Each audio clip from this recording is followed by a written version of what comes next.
Зборувајќи за руските влијанија, би сакал да идентификувам дека и денес во просторот меѓу Егејското, Јадранското и Црното море, руските влијанија се присутни, базирани на две романтизирани проекции во историските читанки, за кои што зборува и некои претходни говорници. Едно на сесловенски заштитник во однос на Отоманската империја до Балканските и Првата светска војна, и втора на носител на комунизмот по 1945 година, прикажано онака романтично, иако тоа е само идеолошко покритие за руското присуство и на Балканот, и во Централна, и во Источна Европа. Во обете романтизирани представи, руското политичко присуство оди паралелно со присуството на Руската православна црква и низ одделните православни цркви на Балканот, и спротиставено со Вселенската патријаршија, обидувајќи се Москва духовно да се постави во доминација над православниот свет и потоа воопшто и на Балканот. Обидот да се воспостави руското влијание во овој дел од регионот е втемелено на една чудна линија, која никој не ја зборува. А тоа е една линија на поделба во поранешна Југославија, од Словенија до Дрина, на комунистички систем толерантен кон католицизмот. И од Дрина до Северна Македонија, вклучително и просторот Косово, на комунистички систем во кој кохабитацијата на православието и исламот цели кон исклучување и маргинализирање на римокатоличките заедници, особено присутни токму во Северна Македонија и Косово. Погледнато на карта сега, овој простор за кој што зборува вториот, тоа се земјите на кои денес пледира српскиот свет. И ништо не е случајно. Руското преку српското влијание со децении се пласира преку така наречена одбрана на моралните вредности нападнати од Западот. Тоа веќе и беше констатирано. Но целта на оваа нарација е да се прикаже дека балканските општества не се западни, односно европски, ниту политички, ниту културолошки, туку само економски. Бидејќи Русија во моментот нема одговор на едно прашање. Ако толку не чинат работите на Западот, зошто никој не оди на гурбет во Русија? Затоа на српскиот свет му се доверува економско-политичката културолошката доминација преку распространување на влијанијата, особено преку медиумите и социјалните мрежи и социјални медиуми, што треба да го стави во улога на морална вертикала, контролор и репер по кој треба да се поставуваат екс и општествата и економско-политичките, но и образовните и културолошките елити во нив.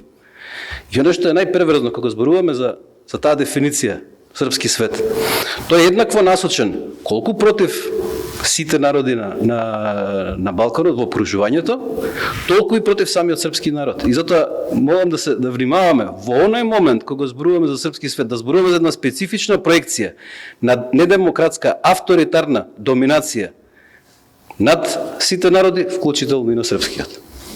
Но затоа кога зборувам за синтагмата српски свет, зборувам за согледување на едно продолжение или балканска екстензија на руската пропаганда, односно на рускиот свет, или попрецизно обид што поголемот дел од Балканот да биде руска сфера на влијание заедно со Централна и заедно со Источна Европа.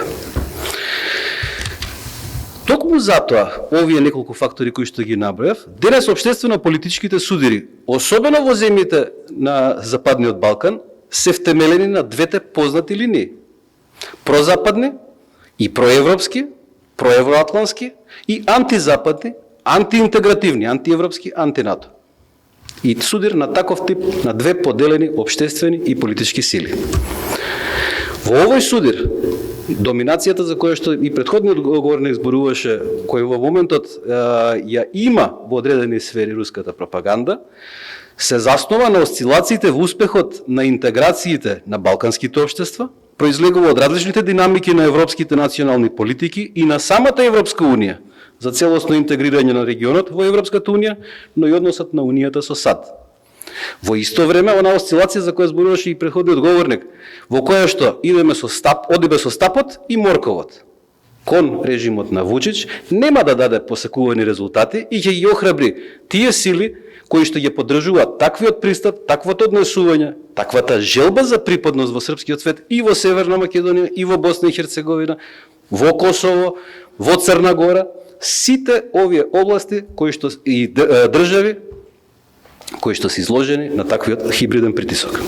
Конкретната илустрација за ова, на европско, ако сакаме ниво да зборуваме, е односот на некои на земјите членки на Европската Унија, особено оние од Централна Европа, кои пројавија подготвеност за примирување или апизмент со путинизмот за време трајањето на руската агресија врз Украина. И гледано низ оваа призма, борбата на руското влијание во регионот е за држање на Босна и Херцеговина, Србија, Црна Гора, Косово, Северна Македонија, што поназад во европските и евроатлантските интеграции, при што инструментот е политичко, општественото и економското влијание токму на таа синтагма српски свет. Зошто? За да не се овозможи секој од овие држави одделно да влезе во Европската Унија.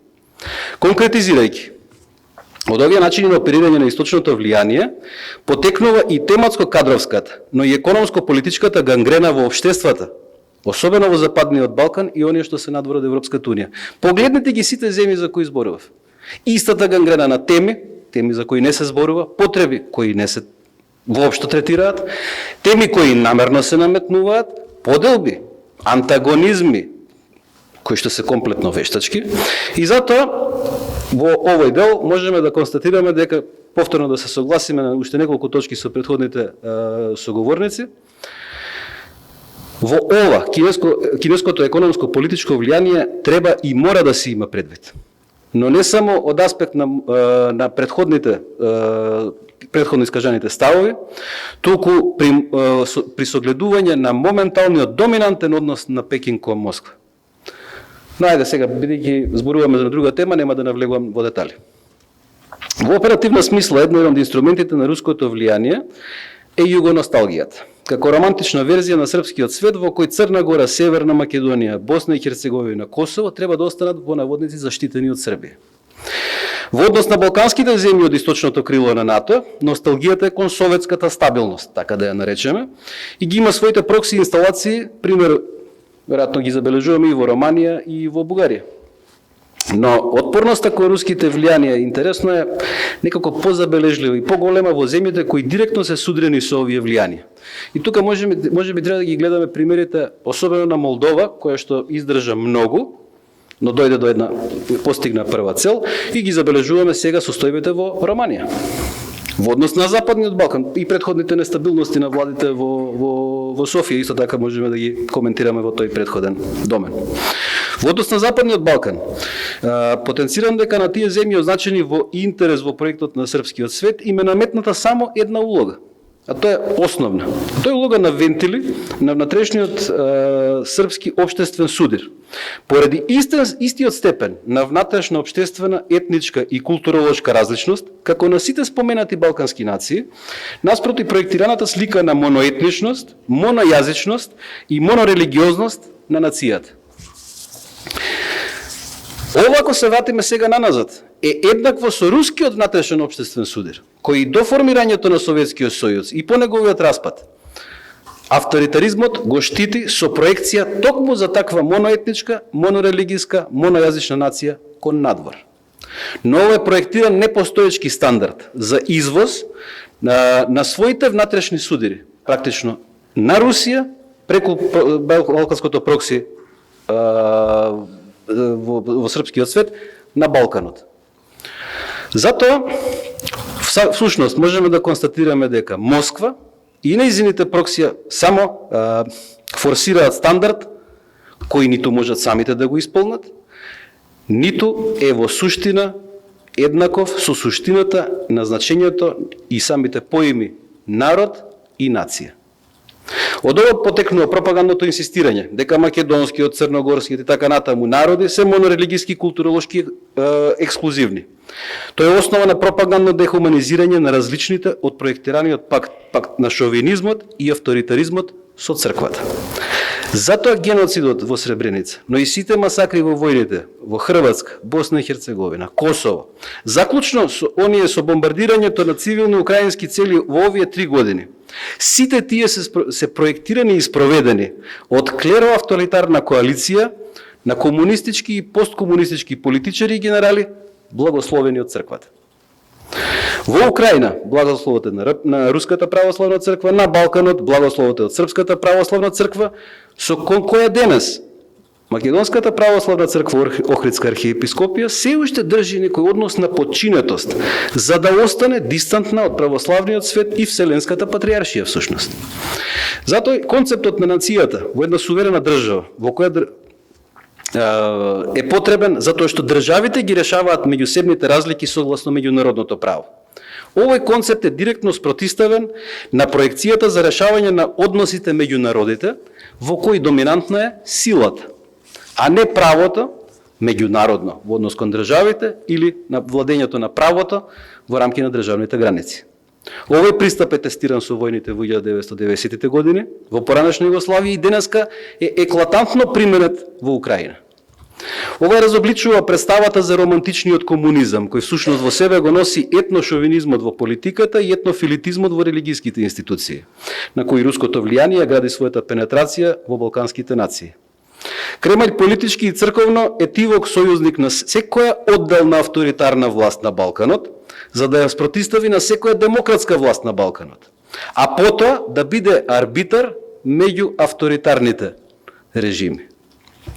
За да не се поставуваат овие прашања кои ги разобличуваат вештачките дилеми и странските пропаганди, например, прашање беше зошто Северна Македонија гласала за поддршката за резолуцијата на Обединетите нации, зашто била спонзор. Тоа беше прашање кое што го форсира одредени медиуми, социјални мрежи, инфлуенсери и така натаму. А клучното прашање кому тоа не му одговори зошто не би го направила тоа. Тоа е клучно прашање не само за Северна Македонија, туку и за Балканот, но и надвор од регионот. И затоа, тука се затвора кругот на политичко, медиумско, културолошкото влијание финансирано од екс-југословенските и советските елити, кои низ транзицијата и приватизацијата ја одржаа својата позиција и партиски и медиумски. И нивната, односно целта на нивната следна генерација е да го пазарат европското интегрирање на земјите од Западниот Балкан со одржувањето на својата привилегирана позиција и по интегрирањето на овие национални економии во Унијата, но на неконкурентна основа. Значи, борбата е да им биде гарантирано продолжување на нивното влијание, а ако не, тие се подготвени да кокетираат со руското влијание.